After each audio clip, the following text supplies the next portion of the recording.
నమస్కారం ఘంటారావానికి స్వాగతం. ముందుగా ప్రధానాంశాలు.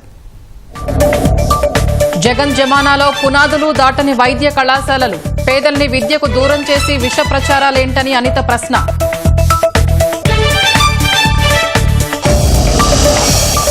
మద్యం కుంభకోణం కేసులో కీలక పరిణామం, ఫోరెన్సిక్ సైన్స్ ల్యాబ్ కు నారాయణస్వామి ఫోన్.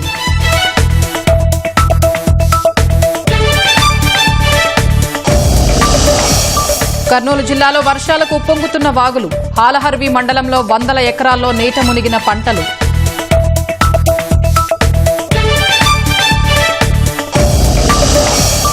భారత 15వ ఉపరాష్ట్రపతిగా సిపి రాధాకృష్ణన్ ప్రమాణం, మోదీ, చంద్రబాబు, పవన్ సహా హాజరైన ప్రముఖులు.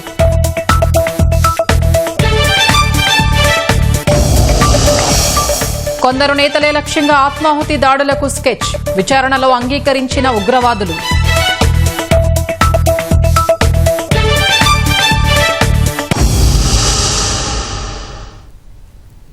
రాష్ట్రంలో జరుగుతున్న అభివృద్ధిని ఓర్వలేకే జగన్ ఇష్టం వచ్చినట్లు మాట్లాడుతున్నారని హోంమంత్రి వంగలపూడి అనిత మండిపడ్డారు.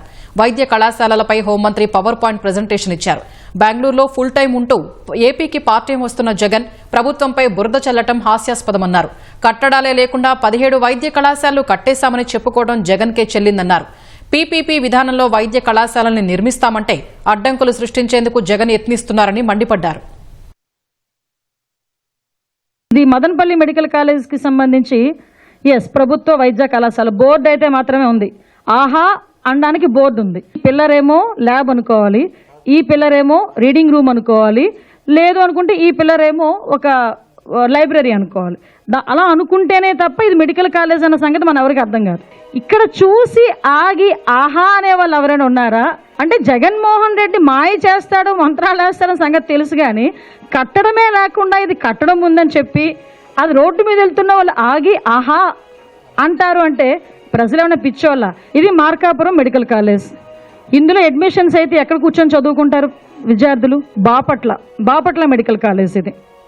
ఇవన్నీ ఆయన 17 మెడికల్ కాలేజీలను ఇచ్చాను అని చెప్తున్న దాంట్లో మచ్చుతునకలు ఇవన్నీ నేను చెప్తున్నవి. ఇట్లన్నింటినీ ప్రైవేటు పరం చేసేసి వైద్య విద్యని ప్రజలకి దూరం చేస్తున్నారు అన్న పదానికి ఈరోజు మీరు అందరూ ఒకసారి ఆలోచన చేసుకోవాల్సిన పరిస్థితి అదేనా ఉంది. పాలకొల్లు మెడికల్ కాలేజ్ ఇది ఏ స్టేజ్లో ఉందో ఒకసారి చూడండి.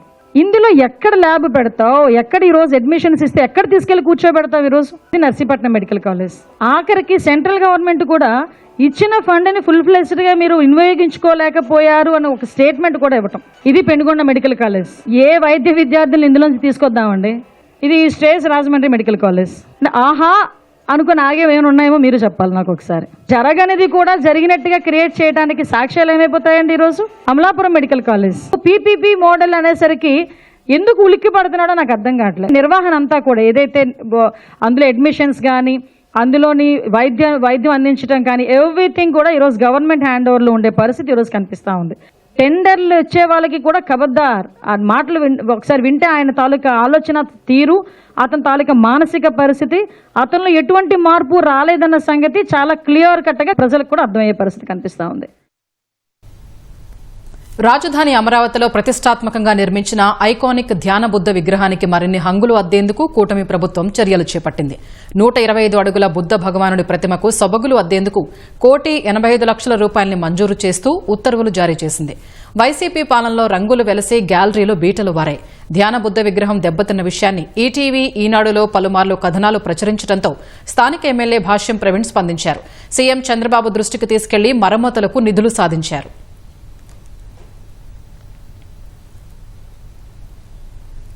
మద్యం కుంభకోణం కేసులో కీలక పరిణామం చోటు చేసుకుంది. మాజీ మంత్రి నారాయణస్వామి సెల్ ఫోన్ను ఫోరెన్సిక్ సైన్స్ ల్యాబ్ కు పంపేందుకు విజయవాడ ఏసీబీ కోర్టు అనుమతినిచ్చింది. న్యాయస్థానం ఆదేశాలతో నారాయణస్వామి సెల్ ఫోన్ను ఫోరెన్సిక్ సైన్స్ ల్యాబ్ కు అధికారులు తరలించారు. మద్యం కేసులో ఇటీవల నారాయణస్వామిని ప్రశ్నించిన సిట్ అధికారులు ఆయన సెల్ ఫోన్ను స్వాధీనం చేసుకున్నారు.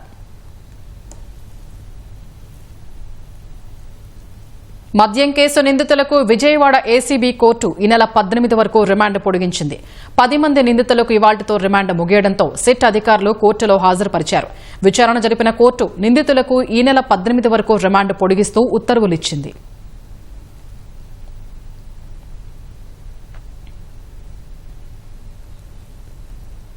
మున్సిపల్ స్థలంలోకి విస్తరించి ఇంటి నిర్మాణం చేశారన్న ఫిర్యాదుల మేరకు తాడిపత్రిలో కేతిరెడ్డి పెద్దారెడ్డి ఇంటికి మున్సిపల్ అధికారులు కొలతలు వేశారు.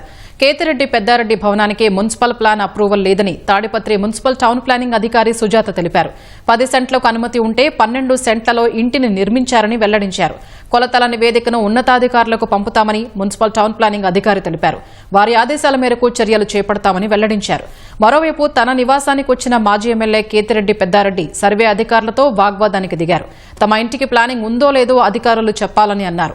1 నుంచి 16 ఫ్లాట్ వరకు సర్వే చేసి ప్రతి ఒక్క నివేదికను తనకు ఖచ్చితంగా అందజేయాలన్నారు.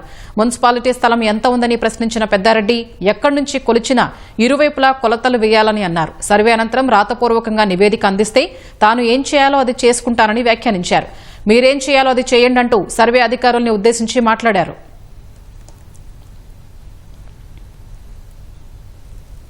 తిరుమలలో భక్తులకు శ్రీవారి సేవకులు అందిస్తున్న సేవలు అమోఘమని కేంద్ర మంత్రి నిర్మలా సీతారామన్ కొనియాడారు. మాతృశ్రీ తరిగొండ వెంగమాంబ అన్నప్రసాద కేంద్రాన్ని ఆమె సందర్శించారు. టీటీడీ బోర్డు సభ్యులు సుచిత్ర ఎల్లా, భానుప్రకాష్ రెడ్డి, అదనపు ఈవో వెంకయ్య చౌదరి ఆమెకు స్వాగతం పలికారు. భోజనశాల వద్ద కేంద్ర మంత్రి నిర్మలా సీతారామన్ శ్రీవారి సేవకులతో ముచ్చటించారు. భక్తులకు స్వయంగా అన్నప్రసాదాల్ని వడ్డించారు. తాను భక్తులతో కలిసి అన్నప్రసాదం స్వీకరించి టీటీడీ ఫీడ్బ్యాక్ పుస్తకంలో తన అభిప్రాయాన్ని లిఖితపూర్వకంగా తెలియజేశారు.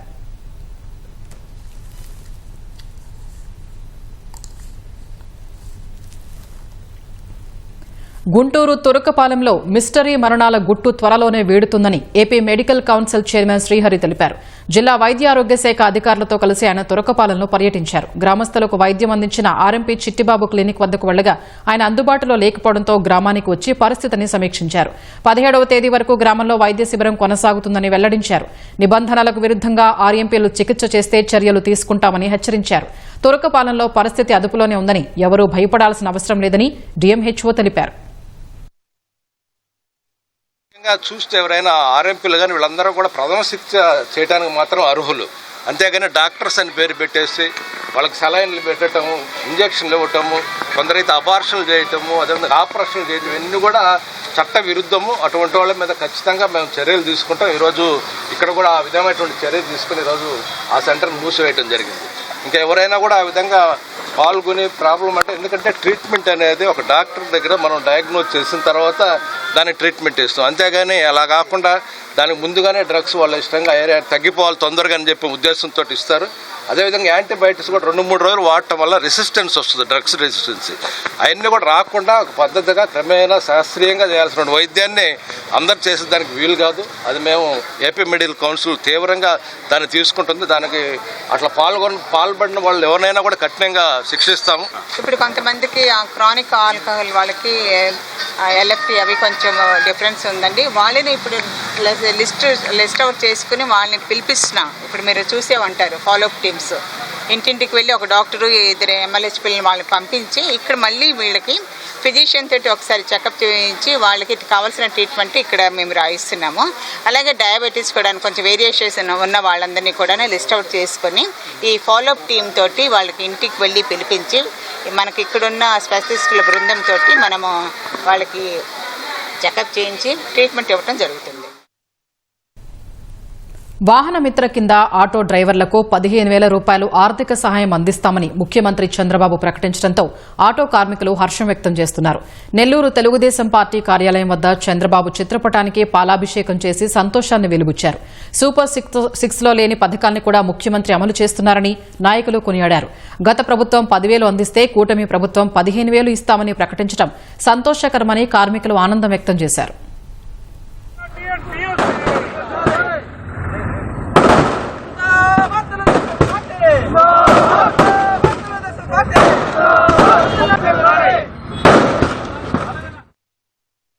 సెప్టెంబర్ 15న నైరుతి రుతుపవనాల తిరోగమనం ప్రారంభమవుతుందని భారత వాతావరణ విభాగం తెలిపింది.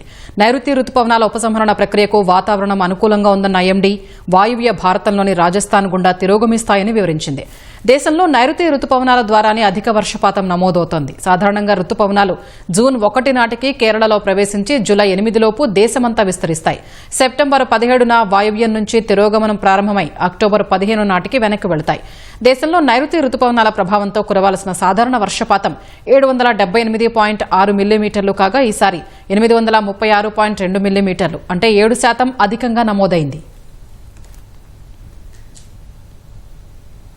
అల్పపీడనం ప్రభావంతో రానున్న 2 రోజుల్లో కోస్తాంధ్ర జిల్లాల్లో విస్తారంగా వర్షాలు కురవనున్నట్లు విశాఖ వాతావరణ శాఖ వెల్లడించింది. అనకాపల్లి, కాకినాడ, తూర్పు గోదావరి, ఏలూరు, ఎన్టీఆర్ జిల్లాల్లో భారీ వర్షాలు కురవనున్నట్లు అంచనా వేసింది.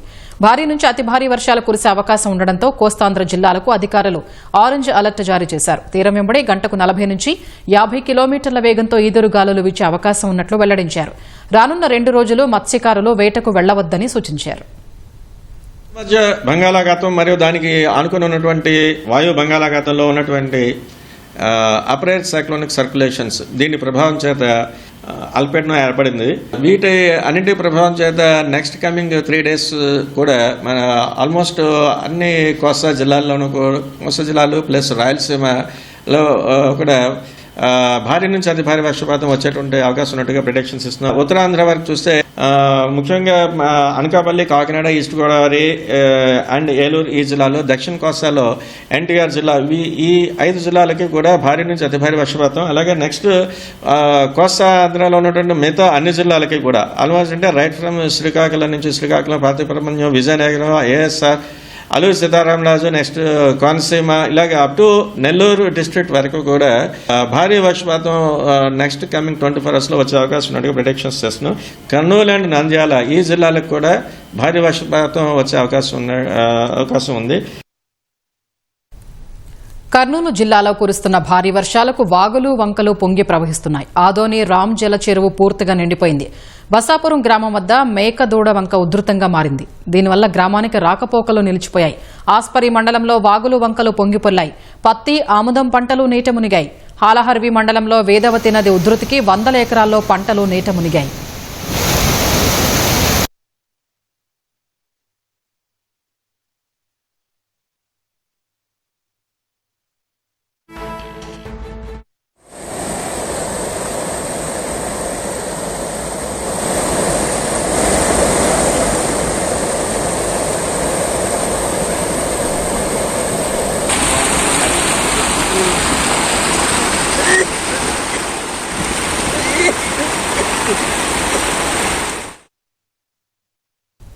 కాకినాడ జిల్లా ఉప్పాడ సముద్ర తీర ప్రాంతాన్ని కలెక్టర్ షణ్మోహన్ పరిశీలించారు.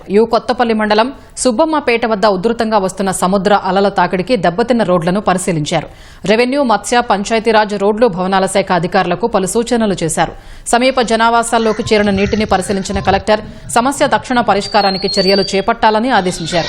తీర ప్రాంత ప్రజలతో మాట్లాడిన కలెక్టర్ ఎవరూ ఆందోళన చెందాల్సిన అవసరం లేదంటూ ధైర్యం చెప్పారు. తీర ప్రాంత రక్షణకు శాశ్వత పరిష్కారం దిశగా చర్యలు తీసుకుంటున్నామన్నారు.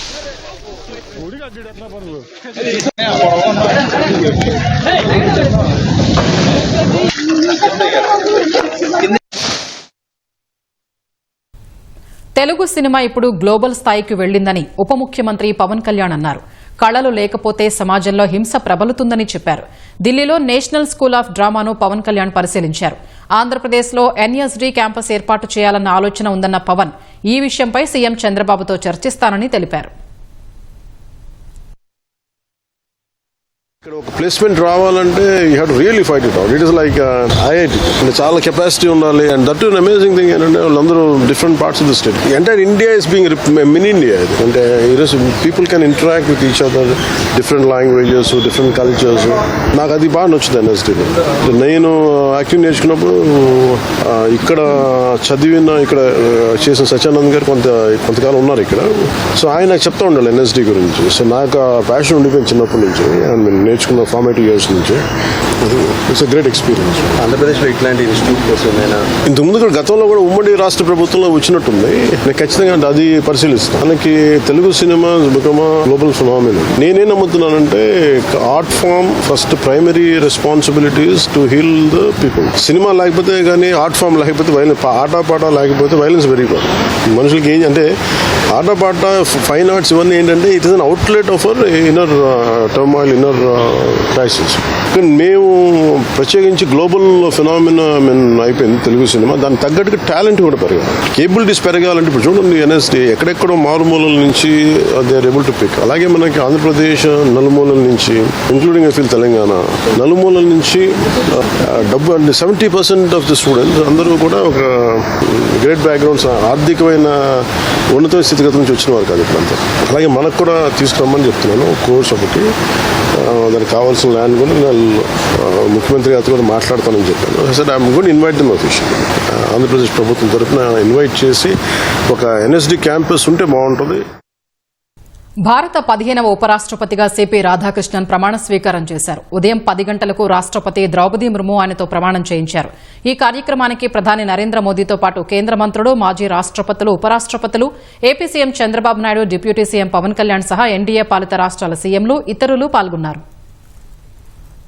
I, Chandraviram Ponnusamy Radhakrishnan, do swear in the name of God do swear in the name of God that I will bear true faith and allegiance that I will bear true faith and allegiance to the Constitution of India to the Constitution of India as by law established, as by law established, and that I will faithfully discharge the duty and that I will faithfully discharge the duty upon which I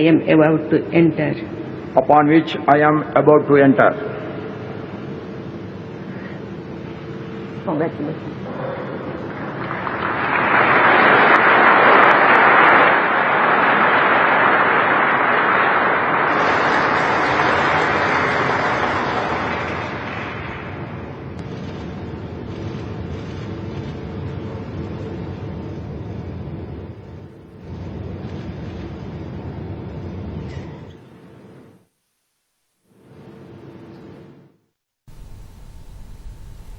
ప్రమాణ స్వీకారం తర్వాత రాజ్ఘాట్కు వెళ్లిన CP Radhakrishnan జాతిపిత మహాత్మా గాంధీకి పుష్పాంజలి ఘటించారు.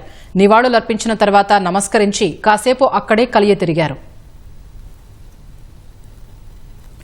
July 21న Jagdeep Dhankhar ఆకస్మిక రాజీనామాతో ఉపరాష్ట్రపతి ఎన్నిక నిర్వహించగా జస్టిస్ సుదర్శన్ రెడ్డిపై సిపి రాధాకృష్ణన్ 152 ఓట్ల తేడాతో విజయం సాధించారు. ఉపరాష్ట్రపతిగా ఎన్నిక కావడంతో మహారాష్ట్ర గవర్నర్ పదవికి సిపి రాధాకృష్ణన్ రాజీనామా చేశారు. ఈ విషయాన్ని రాష్ట్రపతి భవన్ ప్రకటించింది. గుజరాత్ గవర్నర్ ఆచార్య దేవవ్రత్కు మహారాష్ట్ర గవర్నర్గా అదనపు బాధ్యతలు అప్పగిస్తూ రాష్ట్రపతి ద్రౌపది ముర్ము ఆదేశాలు జారీ చేశారు. జాతుల మధ్య ఘర్షణలతో రావణ కాష్టంలా మారిన ఈశాన్య రాష్ట్రం మణిపూర్లో రేపు ప్రధానమంత్రి నరేంద్ర మోదీ పర్యటించనున్నారు. ఘర్షణలు ప్రారంభమై 2.5 ఏళ్లు పూర్తయినా మోదీ పర్యటించకపోవడం తీవ్ర విమర్శలకు తావిచ్చిన వేళ ఆయన అక్కడ పర్యటించనుండడం ప్రాధాన్యం సంతరించుకుంది. మోదీ పర్యటనపై చాలా రోజులుగా ప్రచారం జరుగుతున్నా ఇప్పటివరకు అధికారిక ప్రకటన రాలేదు. ఈ నేపథ్యంలో మీడియాతో మాట్లాడిన మణిపూర్ ప్రభుత్వ ప్రధాన కార్యదర్శి పునీత్ కుమార్ గోయల్ రేపు మధ్యాహ్నం 12:30 ప్రధాని చురాచంద్పూర్లో ఘర్షణల్లో నిరాశ్రయులైన వారిని కలుసుకుంటారని తెలిపారు. రాష్ట్రంలో మొత్తం 7,300 కోట్ల విలువైన ప్రాజెక్టులకు శంకుస్థాపనలు చేస్తారన్నారు. అనంతరం పీస్ గ్రౌండ్లో మణిపూర్ను ఉద్దేశించి ప్రసంగిస్తారని వివరించారు. తర్వాత రాజధాని ఇంఫాల్ వెళ్లి అక్కడ 1,200 కోట్ల ప్రాజెక్టుల్ని ప్రారంభిస్తారని పేర్కొన్నారు. మైతేయ్ కుకీ తెగల మధ్య జరిగిన ఘర్షణల్లో చురాచంద్పూర్ తీవ్రంగా నష్టపోయింది. 260 మందికి పైగా ఇక్కడ బలయ్యారు. వేల మంది నిరాశ్రయులయ్యారు. సెప్టెంబర్ 13-15 మధ్య మోదీ మిజోరాం, మణిపూర్, అస్సాం, పశ్చిమ బంగాల్, బీహార్లలో పర్యటిస్తారు. మోదీ మణిపూర్ పర్యటనను కాంగ్రెస్ స్వాగతించింది. ఇప్పటికైనా మోదీ పర్యటించడం సంతోషించదగ్గ విషయమని కాంగ్రెస్ అగ్రనేత రాహుల్ గాంధీ అన్నారు. ఇన్నేళ్లు రణరంగంగా మారిన మణిపూర్లో మోదీ 3 గంటలు మాత్రమే పర్యటించడం ఆ రాష్ట్రాన్ని అవమానించడమే అని కాంగ్రెస్ సీనియర్ నేత జైరాం రమేష్ విమర్శించారు.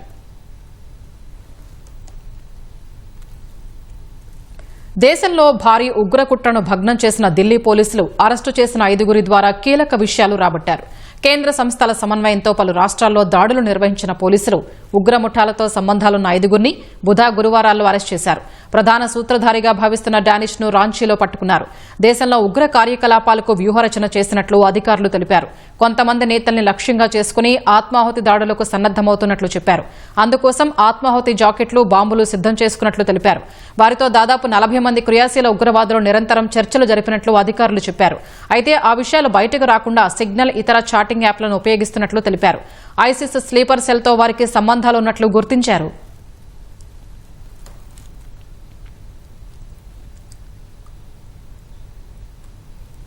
మద్యం కుంభకోణంలో సిట్ సోదాలు కొనసాగుతున్నాయి. తెలంగాణ సంగారెడ్డిలోని గ్రీన్ టెక్ ఇంజనీరింగ్ సిస్టమ్ యజమాని సందీప్ రెడ్డిని అధికారులు ప్రశ్నిస్తున్నారు.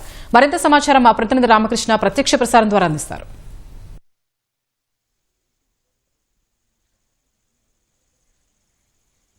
స్వప్న, సంగారెడ్డి జిల్లాలో ఏపీ మద్యం కుంభకోణానికి సంబంధించినటువంటి అధికారులు దాదాపు మొత్తం 10 మంది, 2 డిఎస్పీలు అలాగే 9 మంది పోలీసులు అయితే బృందం అయితే మాత్రం ఈ సంగారెడ్డి జిల్లా Ismail Khanpet green tech private limited సంబంధించిన కంపెనీ ఏదైతే ఉందో దాన్ని యజమాని సందీప్ రెడ్డిని అయితే మాత్రం విచారించినట్లు తెలుస్తూ ఉంది. దాదాపు 3 గంటల సమయం నుంచి కూడా ఇప్పుడు మనం చూస్తూ ఉన్నాం. ఏదైతే ఈ పరిశ్రమ ఉందో ఇది green Tech Engineering system private limited company. దీంట్లో మాత్రం ఈ సిట్ బృందం అయితే మాత్రం ఇక్కడ సోదాలు చేస్తూ ఉంది. అయితే ఈ వైసీపీ అధికారంలో ఉన్నప్పుడు ఏపీ మద్యం సంబంధించిన టెండర్లు కావచ్చు, అలాగే ఈ షాపులు పంపిణీ సమయంలో భారీగా కుంభకోణం జరిగిందన్న నేపథ్యంలో దాదాపు 3,500 కోట్లు దీనికి సంబంధించిన కుంభకోణంలో అవినీతి పాల్పడుతున్నట్లు కూడా తెలిసింది. అయితే దీని మీద అయితే మాత్రం ఈ ప్రభుత్వం కొత్తగా వచ్చినటువంటి ప్రభుత్వం మాత్రం సిట్ వేసింది. సిట్ అధికారులు మాత్రం అటు ఏపీ మొత్తం జల్లెడ పట్టింది. సంబంధిత ఎవరైతే ఈ మధ్య కుంభకోణానికి పాల్పట్టినట్టు ఉన్నారో వారందరినీ కూడా ప్రశ్నిస్తున్న క్రమంలోనే ఇక్కడ ఈ ఏపీకి సంబంధించినటువంటి వ్యక్తి, అలాగే జగన్మోహన్ రెడ్డికి అతి సమీప బంధువైనటువంటి ఈ green Tech Engineering system private లిమిటెడ్కి సంబంధించినటువంటి సందీప్ రెడ్డి ఎవరైతే ఉన్నారో ఆయన్ని మాత్రం ఇక్కడ ఉన్నట్లు తెలిసింది. అయితే దాదాపు 3 గంటల సమయం నుంచి కూడా ఈ అధికారులంతా కూడా ఈ లోపలికి వెళ్ళారు. ఇక్కడ దాదాపులో ఎవరిని కూడా రానిట్లేదు. అయితే మాత్రం సిట్ బృందం అయితే మాత్రం ఆయనని సుదీర్ఘంగా విచారిస్తున్నట్టు తెలుస్తుంది. అయితే మద్యం కుంభకోణంలో ఎవరెవరు ప్రధాన పాత్ర పోషించారు, ఈయన పాత్ర ఏది ఉంది అనేది మాత్రం ఈ అధికారులు అయితే కూపీలాగుతూ ఉన్నారు. ఇప్పటికే కొంతమందిని అటు ఏపీ ప్రభుత్వం అయితే మాత్రం అధికారంలోకి వచ్చిన తర్వాత వారిని అందరినీ కూడా అరెస్ట్ చేసి దానికి సంబంధించినటువంటి వివరాలను కూపీలాగుతూ ఉంది. ఇప్పటికే కొంతమందిని అయితే అరెస్ట్ చేసిన సందర్భాలు అయితే చూస్తూ ఉన్నాం. అటు చెవిరెడ్డి భాస్కర్ రెడ్డి కావచ్చు, అదేవిధంగా కొంతమందిని అయితే మాత్రం ప్రభుత్వం ఇప్పటికే కఠిన చర్యలు తీసుకోవాలని చెప్పి కొంతమందిని అరెస్ట్ చేసి మాత్రం కోర్టుకైతే పంపించింది. ఈ మొత్తం జరుగుతున్న పరిణామాల్లో జరుగుతున్న క్రమంలోనే ఇప్పటికైతే మాత్రం ఇటు సంగారెడ్డి జిల్లా ఇస్మాయిల్ ఖాన్పేటలో ఉన్నటువంటి green Tech Engineering system private limited కంపెనీలో మాత్రం ఉదయం వచ్చినట్లు సమాచారం ఉంది. కానీ మధ్యాహ్నం తర్వాత దాదాపు ఒక 3 గంటల నుంచి మాత్రం ఇక్కడ ఈ సిట్ బృందం అయితే మాత్రం విచారణ చేపట్టినట్లు కూడా తెలుస్తూ ఉంది. అయితే ముందుగా ఇక్కడ స్థానిక పోలీసులకు అక్కడి నుంచి వచ్చిన సిట్ బృందం అయితే సమాచారం ఇచ్చింది. వీళ్ళ సహకారంతోనే ఆ అడ్రస్ తెలుసుకుని ఇస్మాయిల్ ఖాన్పేటలో ఉన్న ఈ గ్రీన్ టెక్ సంస్థకు సంబంధించి వివరాలు తెలుసుకుని ఇక్కడికైతే వచ్చారు. మొత్తం కూడా దాదాపు ఒక 10 మంది, 2 డిఎస్పీ హోదా కలిగిన పోలీసులు, అలాగే మిగతా వాళ్ళు మాత్రం కానిస్టేబుల్ హోదా కలిగిన వాళ్ళు అయితే మాత్రం వచ్చి లోపల విచారిస్తున్నట్లు కూడా తెలుస్తూ ఉంది. మొత్తంగా ఈ మద్యం కుంభకోణానికి సంబంధించినటువంటి విచారణ మాత్రం అటు తీగలాగితే డొంక కదిలింది అన్న సందంగానే అటు ఏపీలో ఎవరైతే ఈ మద్యం కుంభకోణానికి పాల్పడ్డారో వారందరూ రాష్ట్రంలోనే అటు ఏపీలో కావచ్చు, తెలంగాణలో కావచ్చు, ఎవరైతే ఉన్నారో వారందరినీ కూడా పరిశీలించడం, అలాగే ఎక్కడెక్కడ ఉన్నారు వారికి సంబంధించినట్టు ఆస్తులు కావచ్చు, అలాగే మద్యం కుంభకోణం పాల్పడిన వారిలో వీరు కూడా ఉన్నారా అనే అంశాలను అయితే పరిగణలో తీసుకుని తీవ్రంగా ఈ సిట్ అయితే మాత్రం విచారిస్తున్న పరిస్థితి అయితే ఉంది. స్వప్న. ధన్యవాదాలు రామకృష్ణ.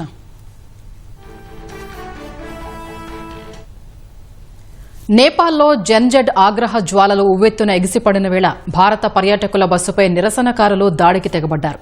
ఈ నెల 9న భారత్ నేపాల్ సరిహద్దు సోనౌలి వద్ద ఈ దాడి జరిగింది. 49 మంది భారత యాత్రికులు కాఠ్మండులోని పశుపతినాథ్ ఆలయాన్ని దర్శించుకుని తిరుగు వెళ్తుండగా ఈ ఘటన జరిగినట్టు బస్సు డ్రైవర్ తెలిపారు.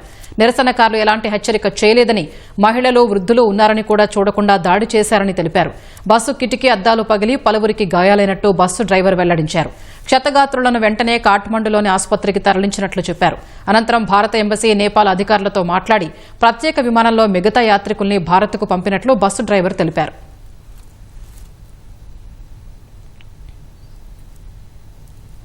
నేపాల్ కాఠ్మండులోని పశుపతి ఆలయం వద్ద చిక్కుకున్న నంద్యాల వాసులతో మంత్రి ఎన్ఎండి ఫరూక్ ఫోన్లో మాట్లాడారు. వారి యోగక్షేమాల్ని అడిగి తెలుసుకున్నారు. నంద్యాలకు చెందిన 22 మంది అక్కడ ఉన్నట్లు తెలుసుకున్న మంత్రి వారిని జాగ్రత్తగా ఉండాలని సూచించారు. వారిని మన దేశానికి తీసుకొచ్చేందుకు తగు చర్యలు తీసుకుంటున్నామని, లోకేష్ ఆధ్వర్యంలో ప్రభుత్వం ప్రత్యేక చొరవ చూపుతుందని మంత్రి ఫరూక్ తెలిపారు. 22 మంది భక్తులు ఇది పశుపతినాథ్ దేవాలయం పోవాలని పోయినారు. అంటే ఇక్కడ నుంచి తీర్థయాత్రలు చూసుకుంటూ పోయి అక్కడ కాఠ్మండు పోయినారు. వీళ్ళు పోయిన తర్వాత కాఠ్మండులో 2 రోజు 3 రోజులు అల్లరి మొదలైనాయి. సేఫ్టీ ప్లేస్ లో ఉన్నాం, మా జోలికి ఎవరు రాలేదు, మాకు అన్ని సదుపాయాలు ఉన్నాయి, హోటల్లో అన్ని జరుగుతూ ఉన్నాయని చెప్పారు. అటువంటి ప్లేస్ లో మనం ఉన్నారు కాబట్టి సురక్షితంగా వాళ్ళు తీసుకొచ్చి బాధ్యత ప్రభుత్వం తీసుకుంది. ప్రభుత్వం తన కర్తవ్యంగా భావించి ఈ రోజు లోకేష్ బాబు గారు కార్యక్రమంలో టీంని ఏర్పాటు చేసుకుని చేయడం దానికి ప్రత్యేకంగా వారికి ధన్యవాదాలు తెలుస్తున్నాం.